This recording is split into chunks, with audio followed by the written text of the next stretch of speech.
Boa noite, irmãos. Gostaríamos de dar continuidade ao estudo do livro do profeta Jeremias. Terça-feira, culto de oração. 5/5/2020. Gostaríamos de fazer a leitura em Jeremias, capítulo 49, do versículo 34 ao versículo 39. Então, Jeremias 49, do 34 ao 39. E hoje trataremos sobre o juízo de Deus sobre Elão. Lembra que nós estamos tratando sobre alguns juízos de Deus, profetizado por Jeremias, sobre algumas nações. Começamos com o Egito, estamos agora com Elão, sobre os elamitas. Então vamos fazer a leitura do versículo 34 ao versículo 38. Diz assim a palavra do Senhor. Palavra do Senhor que veio a Jeremias, o profeta, contra Elão, no princípio do reinado de Zedequias, rei de Judá, dizendo: Assim diz o Senhor dos Exércitos: Eis que eu quebrarei o arco de Elão, a fonte do seu poder, trarei sobre Elão os 4 ventos dos 4 ângulos do céu, e os espalharei na direção de todos estes ventos. E não haverá país onde não venham os fugitivos de Elão. Farei tremer a Elão diante dos seus inimigos e diante dos que procuram a sua morte. Farei vir sobre os elamitas o mal, o brasume da minha ira, diz o Senhor, e enviarei após eles a espada, até que venham a consumi-lo. Porei o meu trono em Elão e destruirei dali o rei e os príncipes, diz o Senhor. Nos últimos dias mudarei a sorte de Elão, diz o Senhor. Que Deus abençoe a palavra dele em cada coração nesta noite. Meus amados irmãos, na última mensagem nós tratamos sobre o juízo de Deus sobre a Arábia. E tiramos uma grande lição para nossas vidas. É que os pensamentos e as ações do mais simples mortal não passará despercebido, ou não passam despercebido aos olhos do Senhor. Então nós aprendemos que essa verdade, em 2 pontos, dividimos o último texto que nós estudamos aqui sobre a profecia, é que o pecado daquele povo era arrogante autoconfiança, era um povo muito autoconfiante, e Deus resiste, sempre aos soberbos, segundo ele diz a sua palavra. Nós aprendemos também que o grande e justo Deus resiste à soberba do autoconfiante. Então nós mostramos, observando esses 2 pontos, e extraindo a grande lição, ou pelo menos aplicando a grande lição para nossas vidas, que os pensamentos e as ações do mais simples mortal não passam despercebidos aos olhos do Senhor. Chegamos agora na profecia do juízo de Deus contra Elão. Deus deu essa profecia a Jeremias precisamente no ano mais ou menos de 597 a.C., durante o reinado de Zedequias. Logo no início do versículo 34, você observa isso. Ele diz: Palavra do Senhor que veio a Jeremias, o profeta, contra Elão, no princípio do reinado de Zedequias, rei de Judá. Então, essa profecia ela foi dada no início do reinado de Zedequias, rei de Judá. E aí nós já temos estudado isso, vendo essa questão cronológica, então não vou aqui para ganharmos tempo, nós vamos adiantando. Meus irmãos já estão bem conscientes disso. Agora, os elamitas, segundo alguns estudiosos, eles eram também um povo semita. Em Gênesis capítulo 14, versículo 1, diz assim: Sucedeu naquele tempo que Arrafel, rei de Siná, Arioque, rei de Elazar, e Kedoriaomer, rei de Elão, e Tidal, rei de Goim. Então Elão não é uma nação jovem, é uma nação bem antiga, e agora Deus está trazendo o juízo dele sobre aquele povo. Então diz que esse povo era descendente de Sem. Alguns historiadores, alguns estudiosos, eles concluem exatamente isso. Agora, várias passagens das Escrituras tratam sobre Elão. Você vê isso em Isaías, precisamente 3 vezes, você vê 3 referências a Elão no livro do profeta Isaías. No próprio profeta Jeremias, capítulo 25, versículo 25, Deus já tratou sobre o juízo que traria sobre esse povo. Esse povo, a exemplo de outras nações alistadas ali, eles beberiam do cálice da ira de Deus. Nós observamos em Ezequiel, capítulo 32, e Daniel, capítulo 8, versículo 2. Daniel faz uma referência a Elã como a cidade de Suzã, pertencendo naquele contexto já aos Médios Persas. Essa cidade ela estava na província de Elã. Nos dias de Jeremias aqui, Elã de ser destruída, Suzã era a capital de Elã. Agora, onde ficava localizada essa nação? Então, esse povo ele ficava muito ao norte da Palestina, mais na região sudeste, né? E ele ficava ao leste da Babilônia. Então, era um povo vizinho dos babilônicos. Então, seu território ficava mais ou menos além ali do rio Tigre. E se você pegar um mapa, você vai observar ali mais ou menos onde o rio Tigre ele passava próximo ali da Babilônia. E acabou tornando-se parte do Império Medo-Persa. Nos dias de Daniel, essa província ela fazia parte do Império Medo-Persa. Então, Elão era uma potência importante. E por quê? Porque eles eram conhecidos como pessoas habilidosas com o arco. Então, era uma nação bem conhecida naquela época. Durante um tempo ela foi subjugada pela Assíria, né? A Assíria dominou o mundo naquele contexto, e ela ressurgiu nação nos dias dos babilônicos, no período babilônico, e depois foram atacados. A profecia aqui é que eles seriam atacados pelos babilônicos, né? Eles seriam destruídos pelos próprios babilônicos, seus vizinhos. Então, meus amados irmãos, Jeremias já havia profetizado que essa nação ela beberia do cálice da ira de Deus. Se você volta aí para Jeremias capítulo 25, versículo 25, olha o que diz, 25, diz: e todos os reis de Zinri, e todos os reis de Elão, e a todos os reis da Média, e a todos os reis do norte, os de perto, os de longe, um após outro, e todos os reis do mundo, sobre a face da terra, e depois de todos eles ao rei babilônico. Então, tem profecia aqui sobre várias nações e reis, e depois os babilônicos, que no capítulo 50 nós vamos tratar exatamente que Deus traz uma profecia de juízo também sobre os babilônicos. Então, meus queridos e amados irmãos, olhando esse texto, sempre eu procuro tirar uma grande lição para a minha vida, certo? Porque só fazer uma leitura do texto, eu preciso extrair do texto uma grande lição para a minha vida. Toda a palavra de Deus ela precisa ser lida, ela precisa ser refletida e ela precisa ser aplicada na nossa vida. Então, não é só transmitir o conhecimento histórico. Eu poderia dizer assim, olha, aqui é uma profecia de Jeremias, essa profecia aconteceu, né, sucedeu pouco tempo depois da destruição de Jerusalém, mas é interessante que a gente entenda que não é só transmitir o conhecimento histórico, mas é importante a gente extrair lições do texto para nossas vidas. E uma lição que eu extraí desse texto aqui para a minha vida é que Deus é rei sobre todo o universo. Deus é rei sobre todo o universo. E toda a criação deve se submeter a Ele.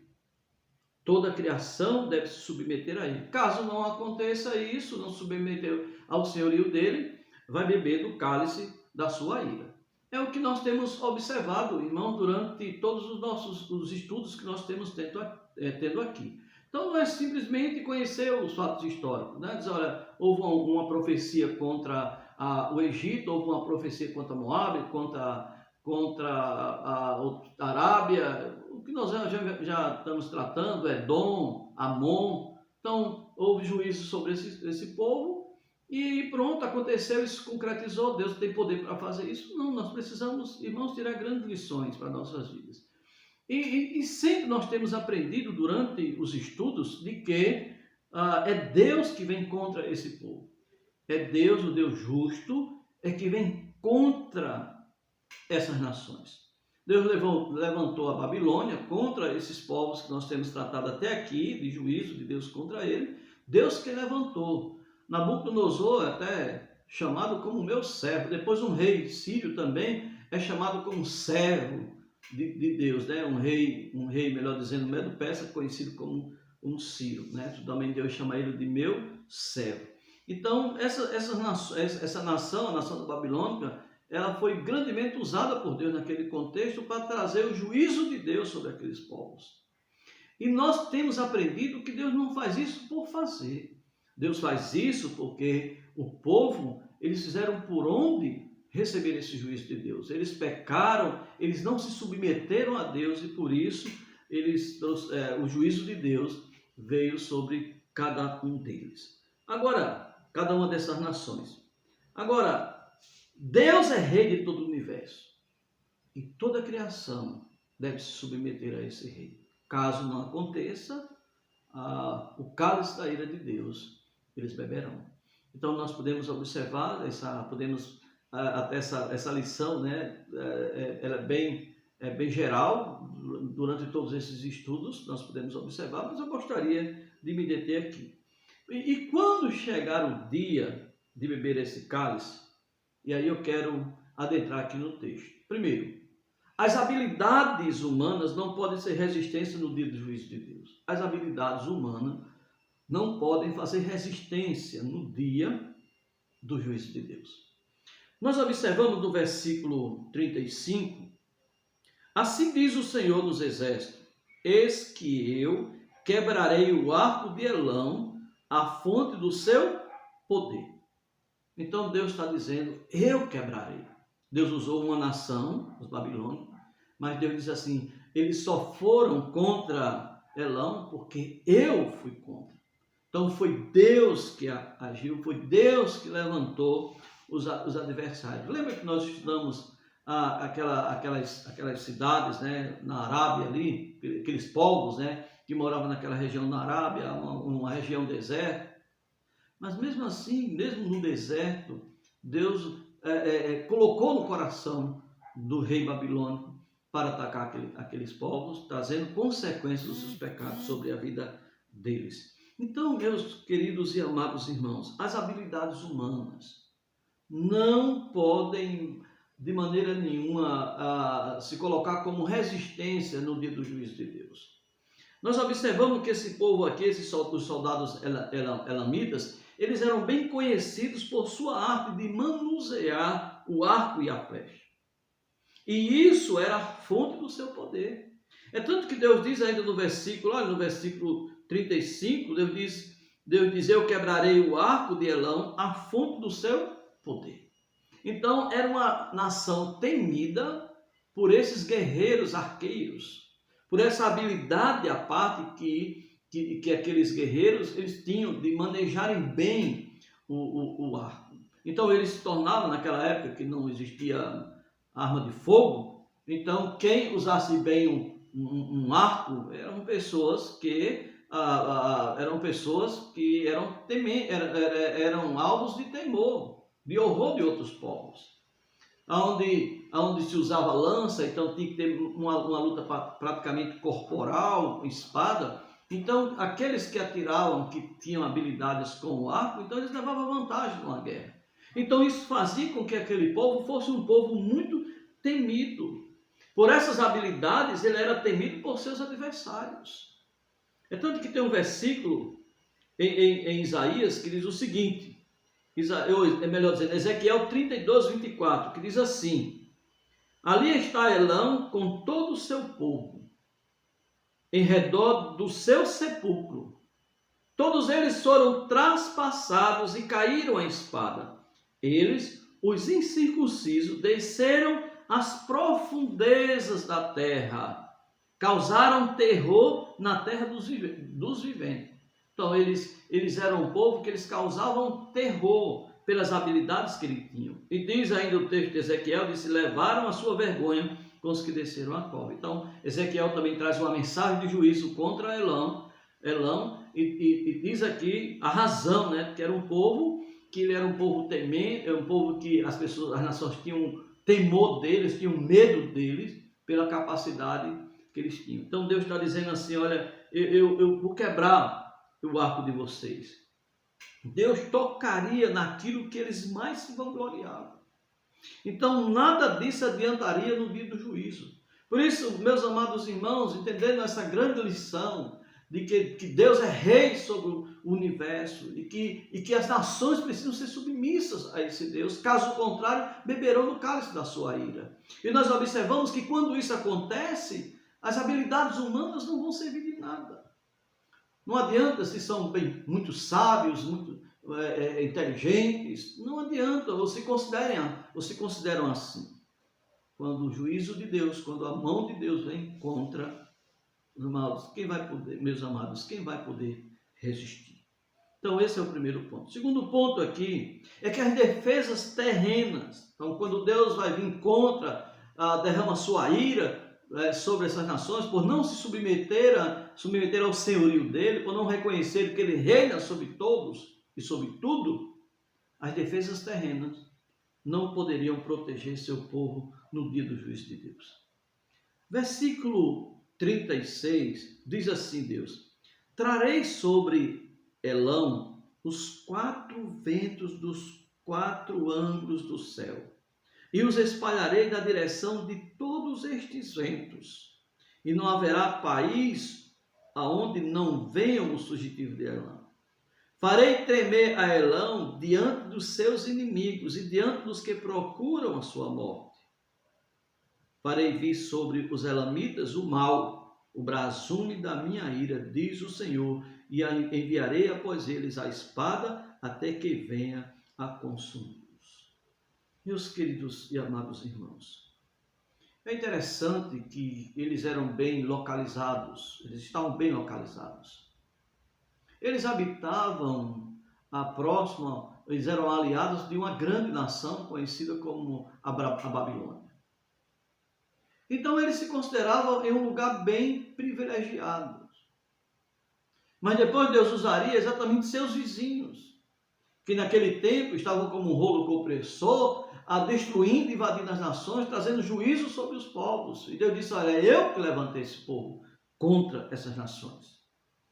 Agora é interessante aqui, meus amados irmãos, que Deus comparou o exército babilônico com uma tempestade. Com uma tempestade, como ele diz aqui, trarei sobre Elão os 4 ventos, os 4 ângulos do céu, e os espalharei na direção de todos estes ventos. E não haverá país em que não tenham fugitivos de Elão.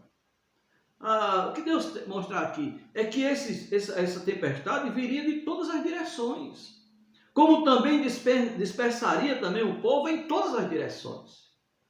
E ele disse, olha, não vai haver uma nação que não tenha moradores de Elão, ou habitantes de Elão. Meus amados irmãos, Deus é Deus. A autoconfiança de defesa deles seria abalada pelos ataques dos que antes temiam aquela nação. Interessante que antes eram os povos que temiam ele. Agora não. Eles tremeriam diante daqueles que o odiavam, daqueles que queriam exatamente a morte dos elamitas. Olha como a coisa é revertida. Então não adianta aquela autoconfiança de defesa, olha, nós temos bons arqueiros, olha, nós somos um povo temido, olha, nós estamos bem localizados, olha, nossos esconderijos são seguros. Deus disse, olha, isso não adianta. Eu vou enviar a tempestade dos 4 cantos, dos 4 ângulos do céu. E vem vento de tempestade de todos os lados. E essa mesma tempestade dispersaria o povo, certo? Para todos os lados. É tanto que ele diz no versículo anterior, ele diz, não haverá país onde não venham os fugitivos de Elão. Tamanha seria a dispersão daquele povo diante dos ataques babilônicos. Meus queridos e amados irmãos, não adianta. Nós já vimos que se não submeter ao grande rei, aquele que reina sobre o universo, aqueles que são insubmissos, eles vão fazer o quê? Vão sofrer, vão beber o cálice da sua ira. E não adianta habilidades humanas. Também não adianta também defesas terrestres, porque não podem de maneira nenhuma resistir àquele que vem contra ele. Terceira coisa aqui, meus amados irmãos, é que um reino insubmisso ao Rei eterno, ele será removido e dará lugar ao trono do grande rei. Olha, no versículo 37 diz assim: farei tremer a Elão diante dos seus inimigos e diante dos que procuram a sua morte. Farei vir sobre os elamitas o mal, o brasume da minha ira, diz o Senhor. E enviarei após eles a espada até que venham consumi-los. Versículo 38. Porei o meu trono em Elão e destruirei dali o rei e os príncipes, diz o Senhor. Principalmente o versículo 38. Quando uma nação ela era derrotada, o vitorioso ele colocava o trono de seu rei nas portas da cidade. Lembra da profecia contra o Egito? Nós vimos isso. Isso era uma prática naquela época. Nós vemos isso em Jeremias capítulo 1, nós vemos em Jeremias capítulo 39, capítulo 43. Então isso era natural. Quando o trono de uma nação ela era derrotada, então o outro rei estabelecia ali o seu trono. Deus está dizendo aqui, olha, eu vou estabelecer o meu trono ali. Porém o meu trono em Elão. Lembra do que nós vimos, irmãos, contra o rei Nabucodonosor, o que aconteceu com ele? Esse rei foi grandemente usado por Deus para trazer juízo sobre as nações. Mas eles também não ficariam isentos também do juízo de Deus, porque eram pessoas pecadoras. Eram pessoas idólatras. E eles sofreriam também um justo juízo de Deus. Eles beberiam o cálice da ira, tanto que o capítulo 50, praticamente nós vamos tratar todo sobre o juízo sobre a Babilônia. Não é praticamente todo, não. Todo o capítulo, o juízo sobre a Babilônia, entrando até no capítulo 51. Né? Já no início, mostrando, agora recuando, antes da destruição deles, é claro, que haverá a destruição de Jerusalém. Então, o texto aqui não está seguindo uma ordem cronológica dos eventos.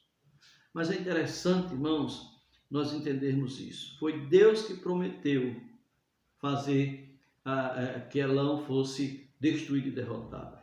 Com isso, meus amados irmãos, o Senhor mostraria aos elamitas quem de fato era o rei. E aí eu gostaria de mais uma vez enfatizar o que aconteceu com Nabucodonosor. Deus colocou Nabucodonosor, aquele rei arrogante, em uma situação deplorável. Até que ele reconhecesse que o céu domina sobre a vida dele. Até que ele reconhecesse que o céu reina sobre os homens. Deus é quem tira, Deus é quem coloca. E é importante, irmão, cada um de nós atentarmos para essa verdade. Deus é Senhor do universo. Deus é Senhor de toda a terra. Deus tem domínio sobre as nações. E ninguém pode resistir no dia da sua ira. Não importa as habilidades humanas, eles eram bons arqueiros, mas eles seriam dizimados. Deus tiraria deles exatamente aquilo que eles mais se orgulhavam, a fonte do poder deles. Deus disse, eu vou quebrar o arco deles. Mostra também que as defesas humanas, as defesas terrenas, são insuficientes. Deus manda tempestade de todos os lados para dispersar aqueles que estão insubmissos ao grande rei, ao Senhor dos senhores. Nós vimos que o trono, por mais bem estruturado que esteja, ele será removido para que o trono de Deus prevaleça sobre as nações. Temos, meus amados irmãos, que entender isso. Mas a profecia termina aqui com a mensagem também de misericórdia, de restauração futura para aquele povo. Lembra que ele já prometeu uma restauração futura para o Egito, também para Amon e Moabe. e agora promete para Elam. Ele não prometeu para a Babilônica. A Babilônica vai ser totalmente dizimada. Apenas a Babilônica espiritual, ela prevalece. Em Apocalipse você vai ver exatamente a Babilônica espiritual. Mas a terrena física deixaria de existir. E até hoje ela não existe.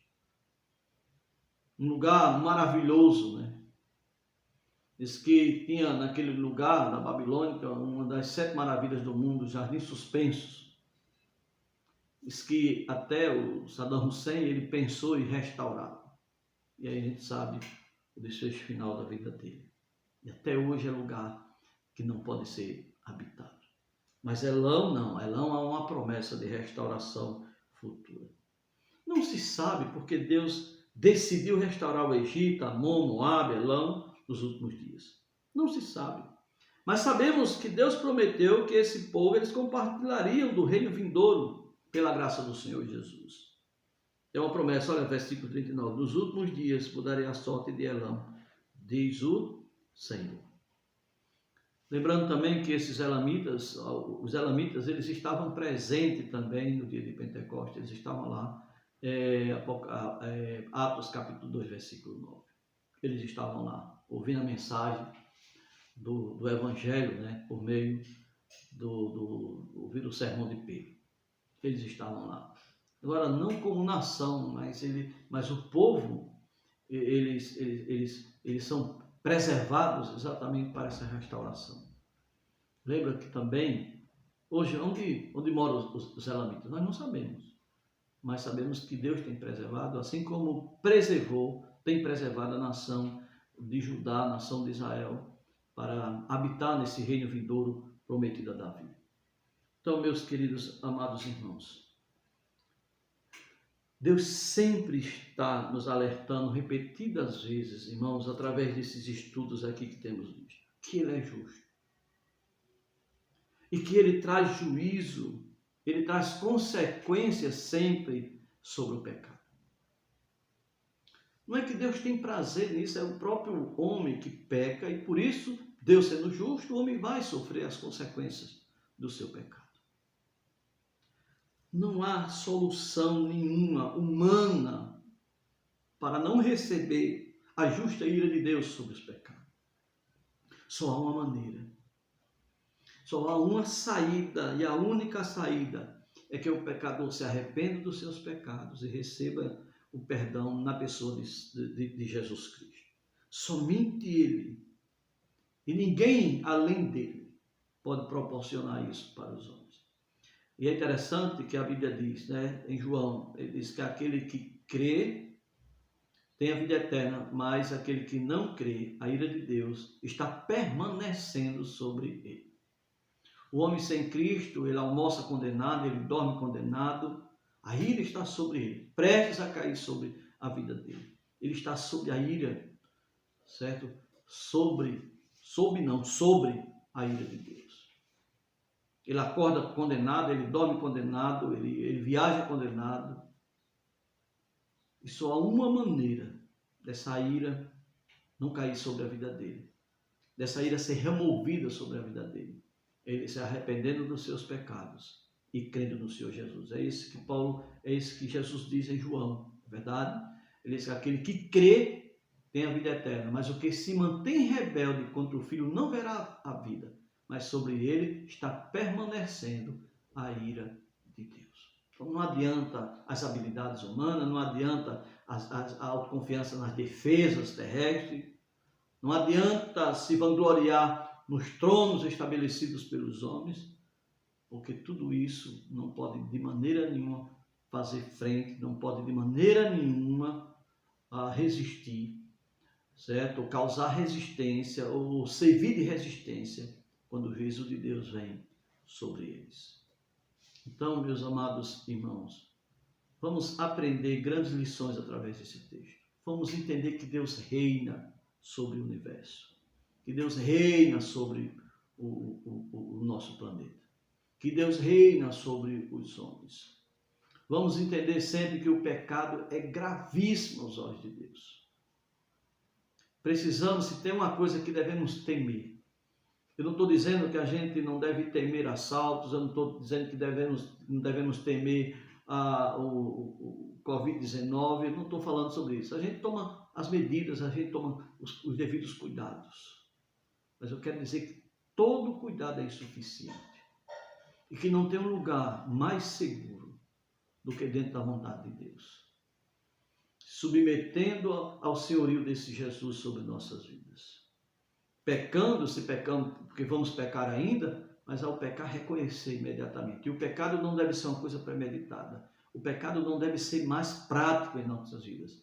Mas ainda pecamos, mas esse pecado precisa ser um acidente. Então, às vezes a gente não vigia, muitas vezes a gente não está crescendo espiritualmente como deveríamos crescer, e pecamos por pensar, pecamos por palavras, pecamos por ações.